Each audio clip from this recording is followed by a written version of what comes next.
Perkenalkan, nama saya Anggrita Rambulu Bawa, biasa dipanggil Anggrita. NIM 10120210002. Kelas C semester 1. Di sini saya akan membahas tugas sejarah gereja umum. 1. Gerakan kontra-reformasi. Belanda pada masa itu wujudlah pembaruan gereja saat itu sangatlah penting bagi kaum Protestan, tetapi juga bagi gereja Katolik Roma karena Luther memaksa gereja menyadari keadaan dan membersihkan rumahnya sendiri. Tetapi pemimpin Roma atau mulai mengerti akan bertobat pada Injil sejati atau mau berpegang teguh pada moralisme yang telah berabad-abad dijunjungnya. Pada saat itu konsili di Trente gerakan memilih jalan kedua, yaitu jalan sesat. Gereja itu menutup telinga terhadap suatu panggilan firman Tuhan. Gereja dengan sikap aksi baru gereja Roma disebut kontra reformasi. Gerakan itu mengakibatkan pengumpulan yang dahsyat antara negeri yang beragam Katolik dan negeri Injil. Suasana di Spanyol dan Italia pada abad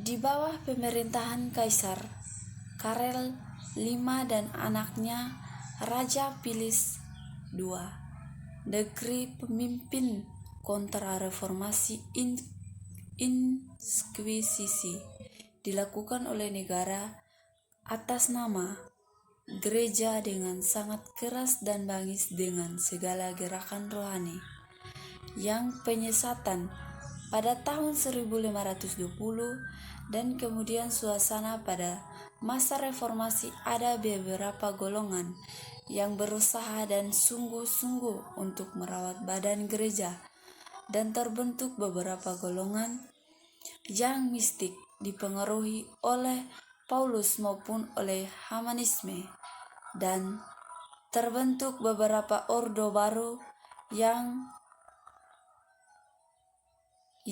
berasal dari Utrecht adalah menjadi satu-satunya kecualian menyadari kesalahan gereja. Ia mencontohkan kemewahan Paulus lain, hidup dalam askese yang keras sebab timbulnya pembaruan dan gereja oleh Luther ialah dosa-dosa dan klerus sendiri. Ia baru saja 1 tahun menjalankan pemerintah dan meninggalkan pada tahun 1523, dan semangat fanatik memasuki Italia pada tahun 1542 memutuskan mereorganisasi jabatan Inkuisisi. Table masuk Italia pada tahun 1542. Pemerintahan Paus di Eropa Selatan, institusi hasilnya aplikasi doktrin reformasi tinggal sedikit. Ignatius dan Loyola. Pada saat itu gerakan Katolik Roma bersiap untuk mengangkat perang melawan kaum Protestan. Untuk mencapai cita-cita harus mengorbankan Loyola yang mendirikan Ordo Jesuit pada tahun 1491. Ignatius lahir berasal dari keluarga bangsawan di Spanyol Utara dan sekalian lama tinggal di tempat tidur. Ignatius mengubah haluan hidupnya dengan kehendak yang kuat dan berpuasa. menyesah, dan kemudian ia melihat khayal yang ajaib. Walaupun usahanya pada 33 tahun, ia tetap mau menuntut ilmu yang belajar di Spanyol dan menyebarkan agama Kristen di negeri itu. Pada tahun 1540, kelompok Ignatius diakui selaku orde resmi, dinamai sebagai Compañía de Jesus, bahasa Spanyol, atau dengan bahasa Latin Societas Jesus, yang diartikan sebagai pasukan Yesus. Ordo Yesuit mula-mula Kloin lantas rabib Cisteriets ingat Bernans dar Keifels bab 24 1 dan 2. Sifat khas semua ordo bersangkut paut dengan kebutuhan gereja waktu berdirinya oleh karena reformasi dan untuk meluaskan kuasa gereja. Karena itu Yesuit berjuang Katolik Roma disebut selaku opsir kontra reformasi. Untuk mencapai maksud itu, mereka memasuki segala lapangan hidup. Pekerjaan misi yang Yesuit dengan cara yang sangat kita cela di Eropa mulai membuka sekolah-sekolah menengah dan tinggi dan amat masyhur, teristimewa disebab oleh organisasi yang kuat dan rapi. Mereka mengadakan beberapa tingkatan. Yang tertinggi merupakan suatu pasukan pilihan yang menjadi inti ordo, dan segala mikul sesuatu tugas bagaimana berat atau sah tugas. 2. Gerakan Aufklärung, humanisme dan pietisme. Pertama, pengertian Aufklärung. Aufklärung adalah kata Jerman yang berpadan dengan kata Inggris Enlightenment yang berarti pencerahan, penerangan. Kata ini menunjukkan emansipasi manusia, kungkungan wibawa, purbasangka, adat dan tradisi semata, disebabkan oleh desakan dan manusia sendiri untuk berpikir lebih bebas tentang masalah kehidupan sendiri. Penggunaan kata pencerahan barat didasarkan pada kemiripan dengan Aufklärung. Alasan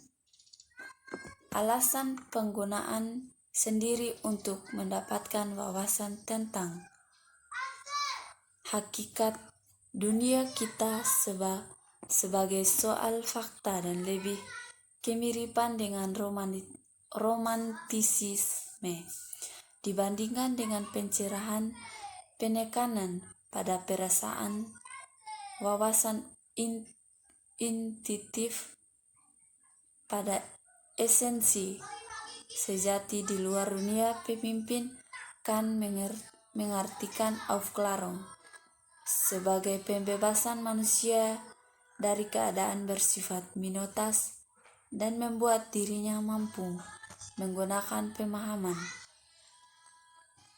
sendiri tanpa pengarahan dari luar. Keadaan minoritas itu disebabkan sumbernya bukan terletak pada kekurangan pemahamannya, melainkan pada kurang terangnya serta kurang beratnya. Aufklärung terhubung dengan situasi budaya dan sumbangan dari abad ke-18 terutama di Jerman, Prancis, Inggris, dan Amerika. Aufklärung mewujudkan cita-cita Renaissance dan dipercepat perkembangan oleh empirisme dan skeptisisme modern serta oleh pertemuan-pertemuan ilmiah abad ke-17. Kedua, pertemuan pengertian humanisme. Humanisme adalah sebutan bagi orang yang menganut humanisme. Humanisme juga berarti penganut paham yang menganggap manusia sebagai objek terpenting.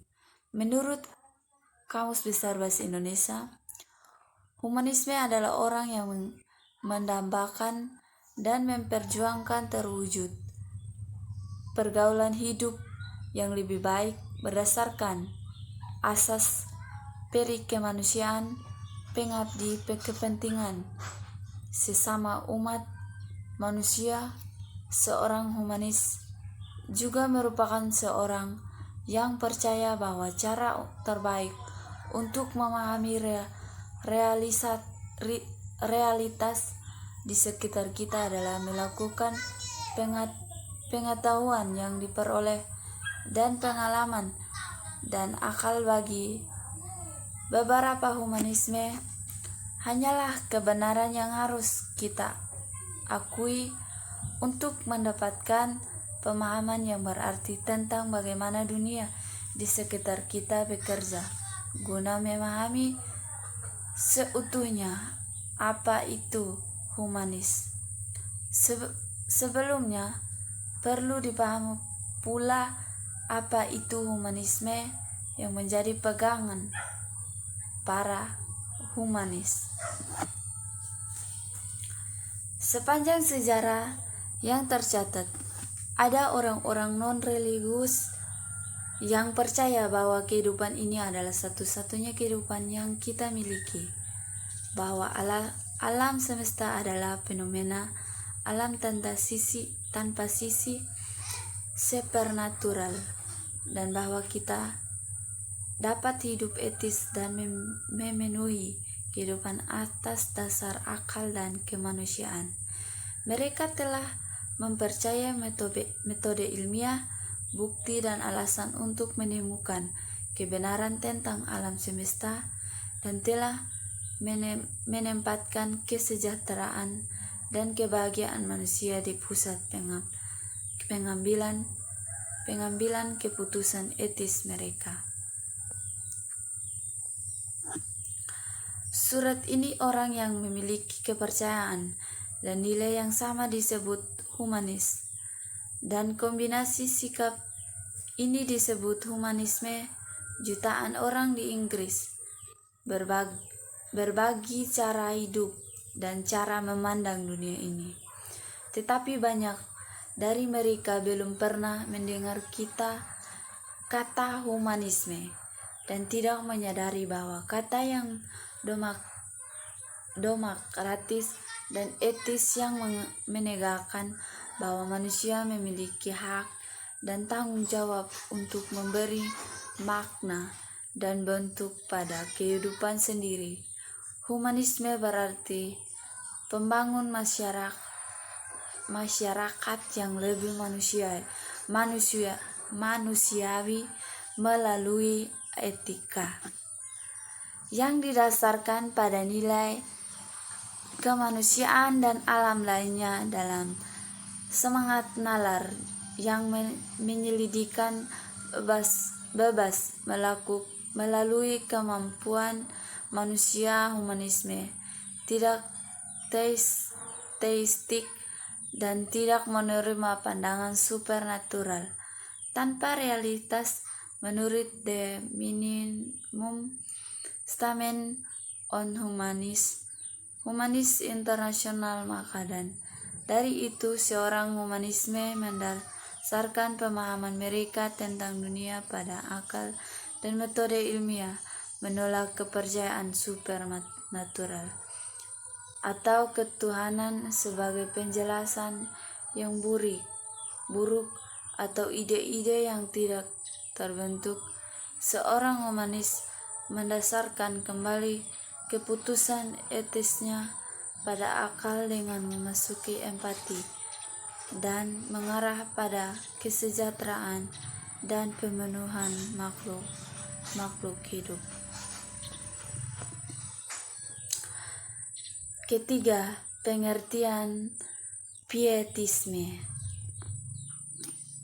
Pietisme adalah sebuah gerakan di lingkungan Lutheranisme yang berlangsung dari akhir abad ke-17 hingga pertengahan abad ke-18. Gerakan ini bermula sebagai reaksi terhadap ritual-ritual yang mekanis dan formal yang mewarnai pelayanan di gereja Lutheran yang saat ini telah dengan menekankan kesalahan dan penghayatan iman pada perkembangan gereja-gereja Protestan. Sesudah informasi, pada saat yang sama pengikutnya berusaha menjaga para yang telah diajarkan pada reformasi agar tidak terjadi penyimpangan. Gerakan ini menjadi yang telah diajarkan saat berpengaruh di seluruh Protestanisme, Anabaptisme karena mengalami Anglikan John Wesley untuk memulai gerakan Metodis dan juga Alexander untuk memulai gerakan Brethren. Terima kasih.